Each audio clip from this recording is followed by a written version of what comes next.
Hello and welcome to Group Two's presentation on trauma-informed classrooms. My name is Amanda, and throughout this presentation, you'll also be hearing from Heather, Logan, and Nicholas. So what is trauma? Trauma is the mind's response to a stressful or disturbing experience, or rather to a traumatic event or even a series of traumatic events. When a child is traumatized, they may be fearful, withdrawn, anxious, unable to focus, tired, or they may start having behavioral issues. There are many different experiences that can result in trauma. A child can witness something traumatic happening to someone else, or they might experience a traumatic event firsthand. And traumatic events come in many different forms. They're not always violent. Often when we think about childhood trauma, we think abuse or neglect, but there are so many more experiences that a child might go through that can result in trauma. Events that result in trauma during childhood are referred to as adverse childhood experiences, or ACEs. Examples of ACEs include emotional, physical, or sexual abuse, domestic violence, witnessing violence or assault, emotional or physical neglect, household substance abuse, household mental illness, parental separation or divorce, adoption or foster care, incarceration or death of a caregiver, natural disasters, medical and surgical procedures, serious accidents, bullying, homelessness, discrimination, and war. And what about pandemics? Could that result in trauma in the situation we're going through right now? Something to think about. How does trauma affect students? Trauma affects brain development in young people. Some studies have shown that traumatic events may even shrink parts of the brain, which impedes brain development. When brain development is negatively impacted in children, they may experience delays in emotional and social development, as well as a reduction in cognitive functioning. So in other words, they have a reduced ability to use their brains effectively and may have delays in their development. When a person experiences trauma, the brain adopts a stress response system, which causes symptoms such as extreme fearfulness or anxiety. This becomes a problem because children living with trauma might feel like this all the time, as their stress response is always active. And this affects not only their development, but also their ability to behave appropriately. So when we think about all this in terms of our students, trauma negatively affects the student's ability to learn. So reduced brain functioning and behavioral issues work together to make it more difficult for the student to pay attention in class and process new information. This affects the student's ability to succeed in reading and writing, for example. So trauma also impacts the student's ability to create healthy attachments, form supportive relationships, and follow classroom expectations, all of which are crucial for the student's success in school and ability to learn. So here are some statistics about how trauma, or ACEs, affect specific aspects of a student's academic success. So children who are exposed to more ACEs are 32 times more likely to have learning or behavioral problems, score significantly lower on IQ and reading ability tests, are more likely to be held back a grade than their peers, have more absences, are 2.5 times more likely to be placed in special education classes, have lower GPAs, score lower on standardized tests, and have higher rates of suspension and expulsion. So overall, a child who experiences trauma has a significantly reduced ability to learn because trauma impedes their success in so many different ways. So now we will hear from Heather about the importance of trauma-informed classrooms. Hello everyone, my name is Heather Bond and I will be discussing the importance of trauma-informed classrooms and the strategies that can be used for their implementation by educators. Firstly, I believe that the first 2 points go hand in hand. Trauma-informed classrooms both help students recognize and regulate their emotions while providing them with a safe space to do so. Students will learn that all people can experience a variety of emotions and that it is okay for them to feel angry, sad, or happy after an event has occurred. They will learn not only how to name their emotions, but how to describe how their body feels when they're experiencing them. This will better equip the students to safely regulate themselves back to having control over their emotions.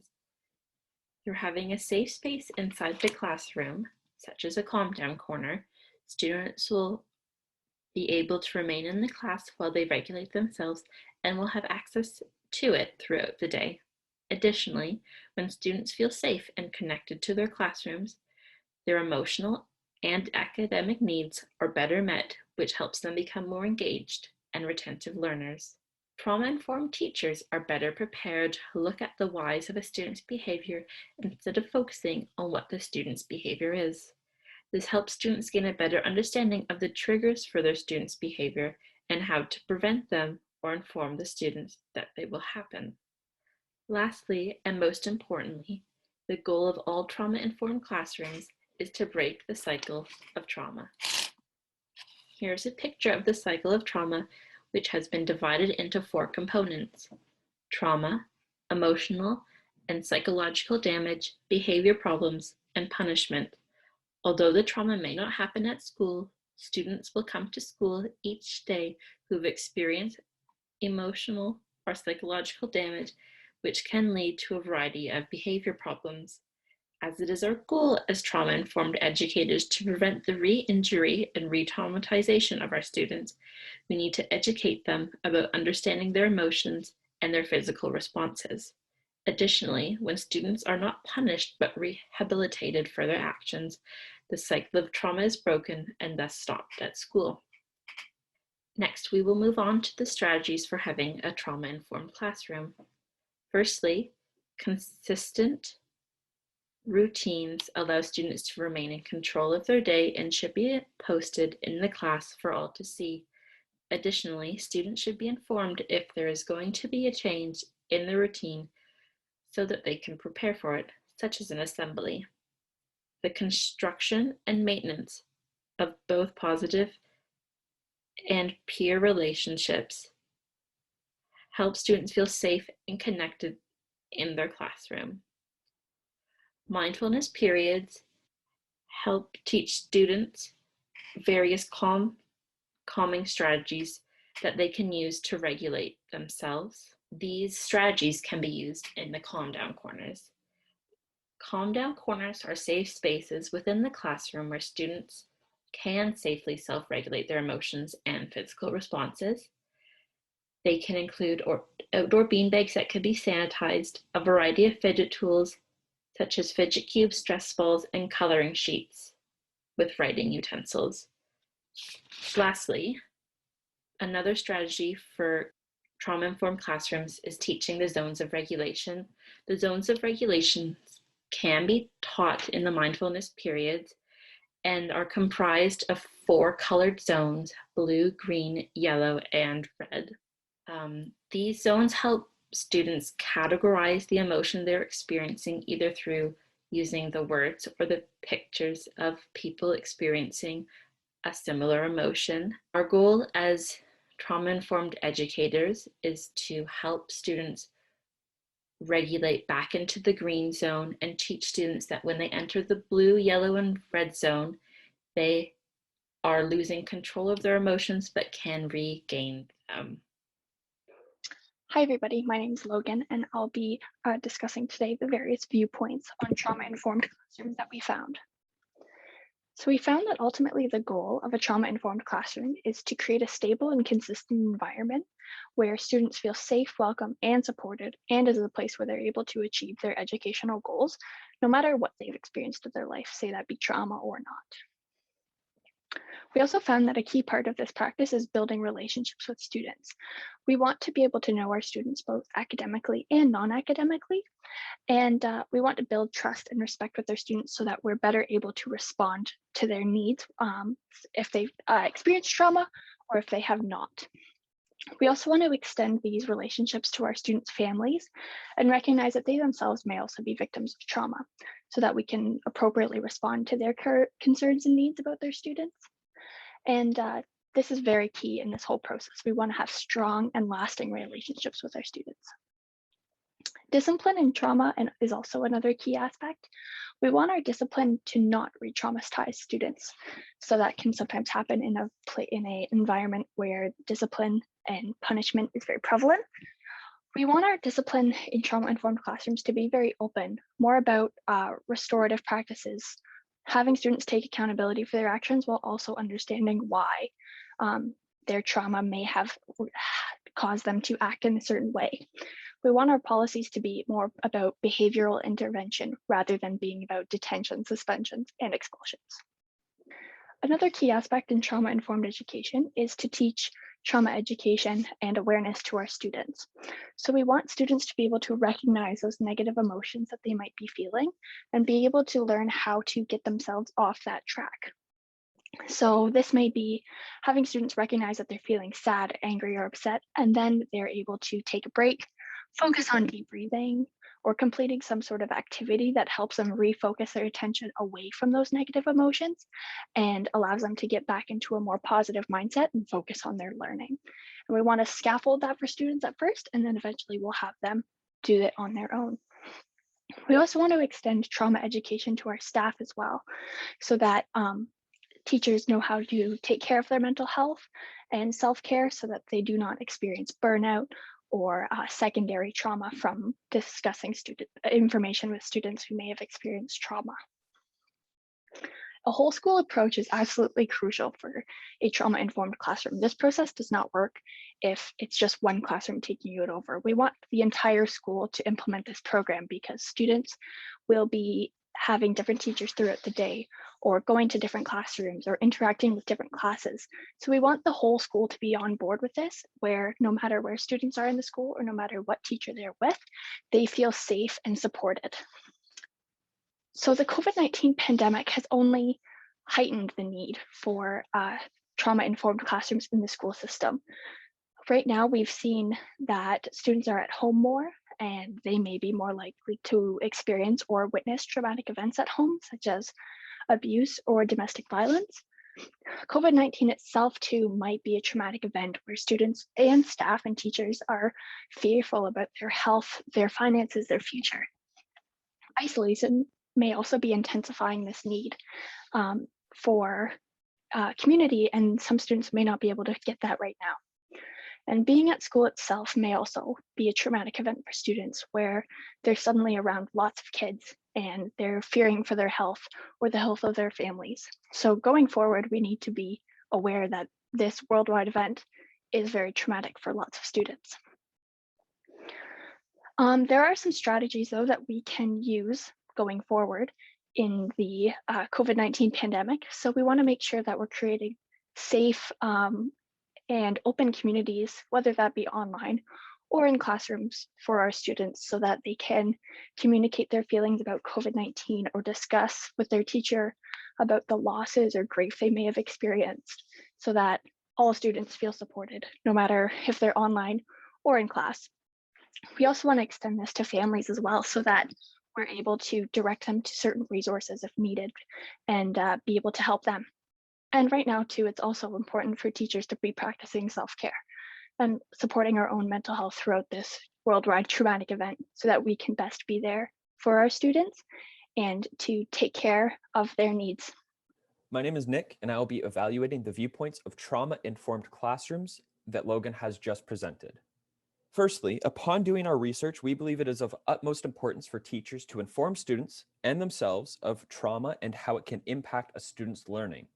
However, it is also imperative to look at the challenges associated alongside the building and creation of a classroom that makes students feel safe and respected. Some of the challenges that I've identified are building relationships with students, building a positive and safe place for students, and then the time and effort that goes into those two. So some of the challenges with building relationships with the students is that on a surface level, it sounds fairly easy to do. However, a typical teacher has around 20 to 30 students in class, and it can become very overwhelming for a teacher to develop a sound professional and positive relationship with each student. Building a positive and safe place for students, the challenge there is that you need to maintain a positive perspective and outlook on life when you are in the classroom because you are the role model of those students there. And so any type of negative feedback or negative attitude towards something, students can latch onto that, and then they can embody the negativity, which then will deter them from wanting to participate or hand in assignments or eventually even not attend school anymore. And finally, the time and effort that goes into building those relationships and maintaining positivity can be very draining for a teacher, and they can get lost in thinking that they need to make these relationships and only focus on these relationships, they end up forgetting about the content and curriculum that they need to be focusing on. So it's important to find a balance of helping and building relationships with students while maintaining a positive classroom and getting positive learning done at the same time. Moreover, a study conducted by Lily Gray at the University of St. Catharines in Minnesota has identified several challenges that teachers face when implementing trauma-informed practices. So in addition to the problems that I have identified above, some of these problems include the teachers, administration, and the parents, funding, and addressing and discussing trauma. So the teachers, administration, and the parents all need to buy in on the idea that trauma-informed programs are beneficial to the student population and in turn will only help the student's ability to learn and to maintain a positive school environment going forward. Funding and addressing and discussing trauma are synonymous. They go hand in hand. The funding really is the crux of it all, because this takes time out of teachers' days and administrators' days to be able to address and inform the school, the students, the parents on trauma and how significant it can be when you relate it to education. So both of those are another very important challenge that is brought up by Lily Gray in the instance of implementing trauma-informed practices in a classroom. So how do we combat these challenges then? Well, first, we need to create a positive environment for our learners, and in doing so, this will help create a safe zone for students as well. As I've now mentioned, the school needs to be made a safe zone for students and teachers. As teachers, we do not know where a student's trauma may have originated from. So it's important to make the school a place where they feel safe, welcomed, and comforted from any outside factors. This will help with students' education and also to help with the students' trauma. Some effective ways to make your classroom feel safe are student-teacher contracts. Another effective way can be to just make sure you're an appropriate role model, being respectful, professional, and friendly with all of the coworkers that you have and all of the students that are in your class and in the hallways. As a teacher, you are more of a role model than anything. So if you are bringing positivity and joy every single day into the classroom, you will eventually see that your classroom will feel the same way towards learning as you do towards going to school every day. So positive feedback is super important. As we've mentioned before, positivity is undoubtedly the most important thing in trauma-informed classrooms, because as we've mentioned now, positivity will only encourage students to do better. Also, another one that is personally my favorite is allowing students to have choice in assignments and schoolwork. This, though very small, might actually help students a ton. Providing choice is one of the best ways for students to have their own autonomy over what they are doing in school. So overall, there are many ways to bring positivity and safety into your classroom, and those were just a few that our group has decided to highlight from our findings during the research of trauma-informed classroom. There is some aspect of this that does work for online learning. There may be some outside programs that students are in that you can talk about. However, it's still so important to make an effort. Just making the effort to build a relationship, to talk to your students each day about other things than schoolwork, over time help students feel more inclined to converse with you and unconsciously build a relationship with you as the teacher. Overall, applying the appropriate techniques to have a successful trauma-informed classroom is a necessity to student success in the classroom. So these are our resources here and references that we have used. And thank you for watching our presentation on trauma-informed classrooms. We hope you learned something from it. Thank you for watching.